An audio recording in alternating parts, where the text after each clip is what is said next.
Hello, this is Movement with Anja. I'm Anja. I'm glad you're here. Today, I would like to talk a little bit about water consumption and also about stretching our hip flexors. So, first and foremost, let me say please go by the recommendations of your doctor and always follow what your doctor has to say. You also want to clearly listen to your own body. If your body tells you today is not the day to do it, then just let's not. Just take a day, take a break. It's all good. It's not going to run away. This is Movement with Anja. This is a YouTube channel, but I also are in partnership with the National Kidney Foundation, and I will produce these videos for Facebook. So I am hoping that you enjoying clicking in right now. And if you happen to be on YouTube, right down there on the corner, there's a little subscribe button. If you would be so kind and press that and comment, like, and share my videos, that would be absolutely fantastic. I would really appreciate that. I'm a very small channel. I just started about 2 days ago, so I'm really just in the learning phase. So please be kind and leave it with the good comments, I guess. So anyway, so let's talk about a little bit of water. So it's becoming warm. We are definitely are in need of more fluids than we are already.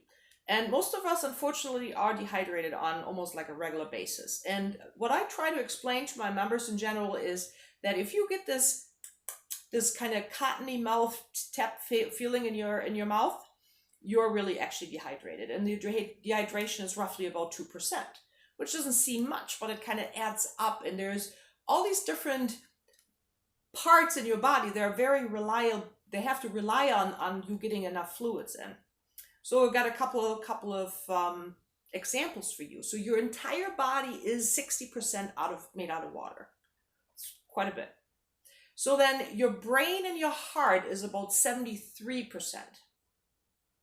Your lungs, 83%. Our 83% of your lungs is actually water. Your skin is 64%. Your muscles and your kidneys, 79% of your muscles and your kidneys are made out of water. And therefore, especially if we're talking about kidneys, let's make sure you really keep the fluids going. Coffee and tea, unfortunately, really does not qualify because they're diuretics. I mean, I'm talking about black tea and green tea, not the herbals. That's what I drink. I only drink herbal teas. Excuse me. But coffee, anything with caffeine in it, does not qualify. And also your bones are quite watery. There's 31% of your bones are water. So again, every time that you think, you know what, I'm not really sure, have a sip of water. Another thing that I found is that our society and in this time, we kind of lost the sense of thirst. So every time that we have a sensation, we think we want to eat. And so that's what we do because everything is so available, is always there. So a good rule of thumb is have a glass of water and then see what happens. If you're still hungry after that, after about 20 minutes, have something to eat, but otherwise you most likely were just thirsty. So that being said, let's stretch a little bit. So what we're going to do is we are going to stretch the hip flexor and the quadriceps, which are the muscles in the front of your body.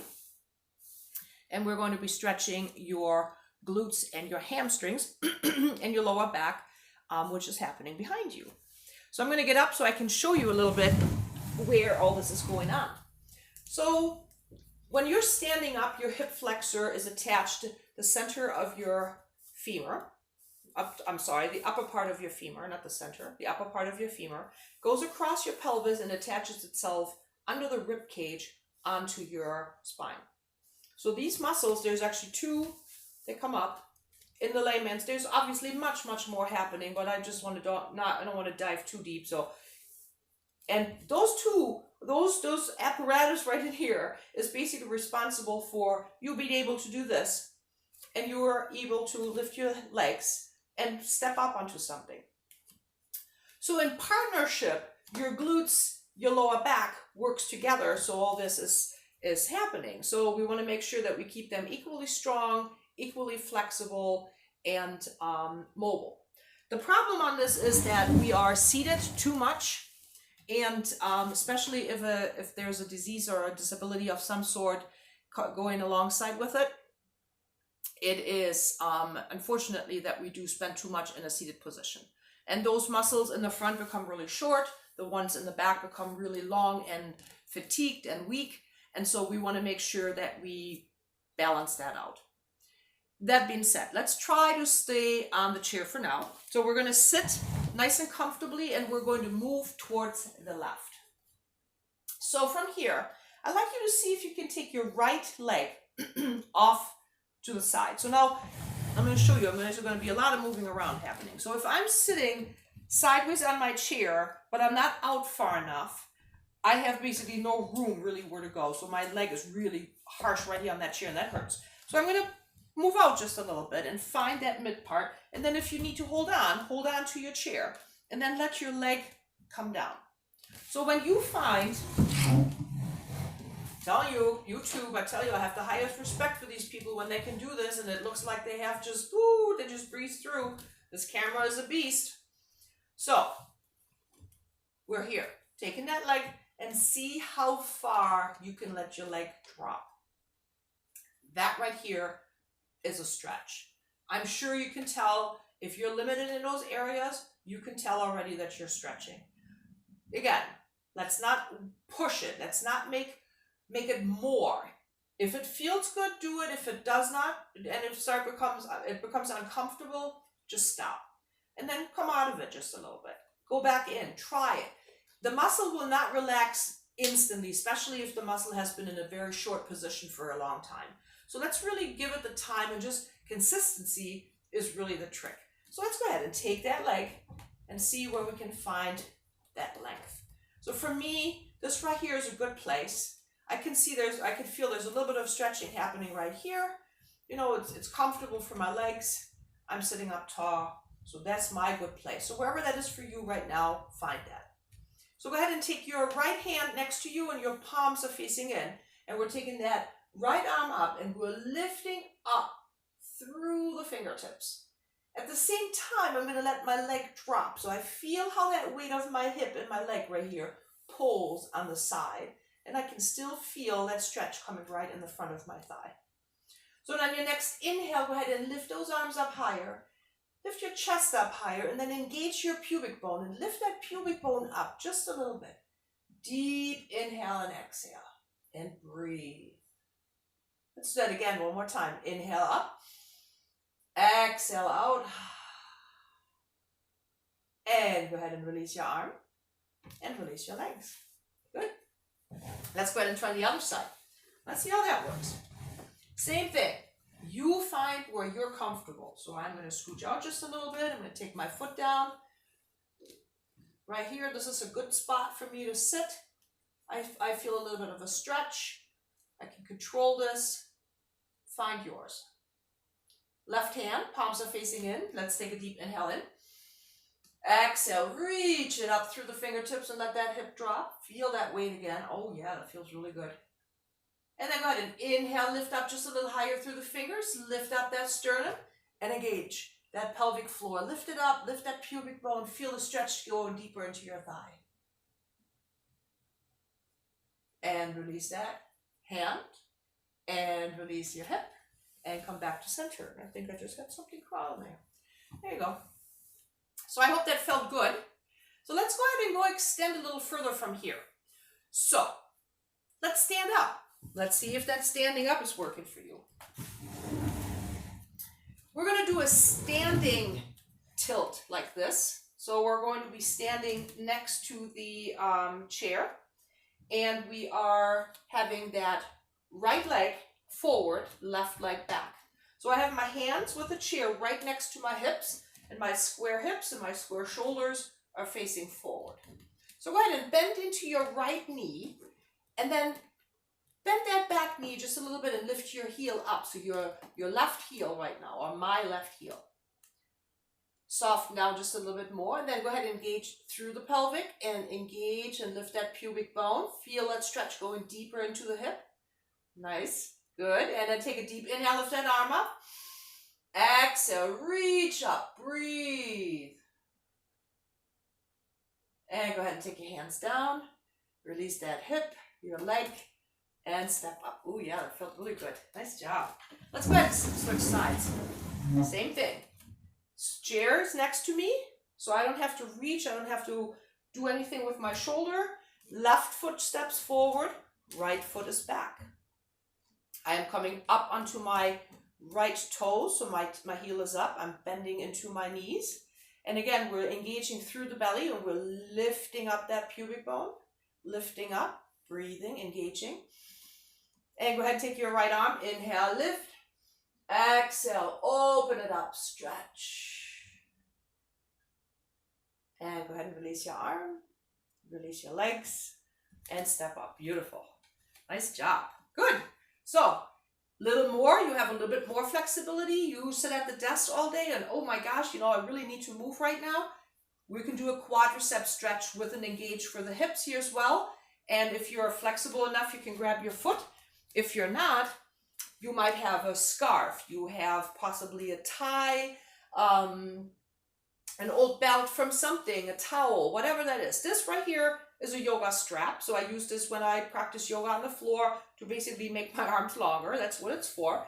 So that's what I'm going to use right now. I'm going to take this band, this strap, and put it on top of my foot. So I'm placing my foot inside of it.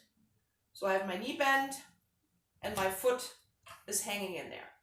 So what I'm going to do now is I'm going to lift my foot with my arm. So I'm not using my foot to lift up and come up there, because a lot of times if we can't reach, this is what's going on, and that's when people hurt themselves.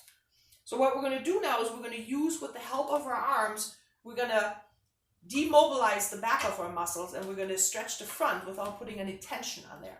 So go ahead, take a deep inhale and then exhale and then just lift your foot up. Yeah. And breathe. So remember, you want to keep your knees together, so you don't want to have your legs start here. So draw them together. That pelvis is pushing forward. We're lifting through the pubic bone. Breathe. And release here. Good. Let's do the other side. Actually, you know what? Where is my end here? Oh, good. That is also good. Let's see. This. Foot comes into the strap. I'm holding on to this right here. And all I'm going to do right now is I'm pulling up and I'm making sure that my knee is back and I'm stretching. So if you find that your shoulders, your arms are good, you take your strap over here. You actually get a little bit more leverage. And go ahead and release. And stretch that out. Beautiful. So I got one more for you. Same area, same idea. So you're really flexible. You do not any of this. You're good to go. You're saying, you know what? I just need to get up and I got to stretch it out. Take your left hand onto your left foot. So now here, we want to make sure that we keep that foot flexed, if possible. So this right here is all fine and dandy, but we want to see if we can get that stretch just a little bit deeper into it. So I'm rolling my shoulder blade back. I'm lifting my chest up. I'm engaging my belly to protect my lower back. Now draw your knees together and lift your chest and feel how that stretch goes right down towards the front of your thigh, towards your knee, and that foot in the back is flexed. And go ahead and release that. Awesome. Oh, hello there, Miss Jazzy. That's my cat, Miss Jazzy. She will do these cameo appearances. That's what she just does. So go ahead. Grab the other foot. Here as well, we want to make sure we're not here. So draw the legs together. We want to stand up nice and tall. We want to keep the foot flexed. Roll that shoulder blade back. Lift your chest up. Engage through the belly and inhale. Exhale and breathe. Feel that stretch going right away down all the way towards the knee. And release that. Shake that off a little bit. Oh yeah, that feels really good. Okay, now on to the back side. We're going to stretch the back side. So we're doing a modified downward facing dog right now. Beautiful. When you're sitting at the desk, you've had, perhaps you've been sitting a long time for dialysis, perhaps. These are the things, they will loosen you up a little bit. Deep inhale. Exhale. Take those hands to the chair. Now walk yourself away from the chair and bend those knees very generously. Very generously. Yes. So now feel how your upper body settles forward and how you're reaching through the fingers. Draw your shoulder blades together and lift your tailbone up and feel the stretch going down your legs, engaging through the back. Soften those knees, tuck your pelvis, round your back, and then walk yourself back up. Take a deep inhale, lift it up. And exhale. And release it here. Beautiful. So if we're standing, let's go ahead and have a seat.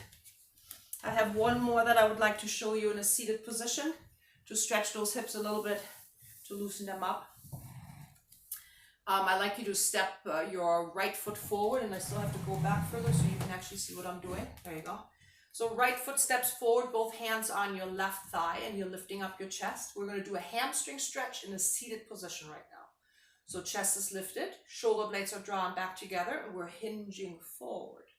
So let me show you the sideways. I'm here. I have a soft knee. And I'm working on sitting up tall. This is what I want to work on. This right here is all fine and dandy, but this is what really gives me that stretch. So I want to engage through the pelvis. I want to make sure that I keep my pelvis aligned on the sit bones, keeping the spine inside of the pelvis so we're not rolling onto the spine. So keep it nice and long. So my working leg that I'm using right now, my right has a soft bend, so I want to stretch the muscle in the back of my thigh. I do not want to rip anything or tear anything underneath my knee, or particularly right up here in the butt cheek. That really hurts, and it takes a long time to heal. So hands on the opposite side, chest is lifted, and we're hinging forward. So while you do this, think about where you're stretching. So I want to lift up through the tailbone, so I want to feel how my muscle is being pulled up, and I want to engage the front of my foot, so I'm flexing my foot and pulling the foot towards my shin so I can feel the stretch going on right here in the back of my thigh. And then release that. Nice. Let's go ahead and do the other side. So same here. Left foot is forward, both hands on your right. Chest is lifted. We're engaging, making sure that we're sitting on the sit bones, not on the tail. So we're leaning forward and focusing on creating length. Not forward fold, but length. That knee is soft, and we're again paying attention to the back side of our thigh, working the hamstring. And breathe. And then release that. Awesome. Very good. Thank you, everybody, for joining me today. I'm very excited that I can share this with you and hopefully have lots of you joining in while we're working out. I would love, again, to have you give me a thumbs up and check me out on YouTube if you see me only on Facebook. And again, thank you very much for being here, and I will see you in the next video. Bye.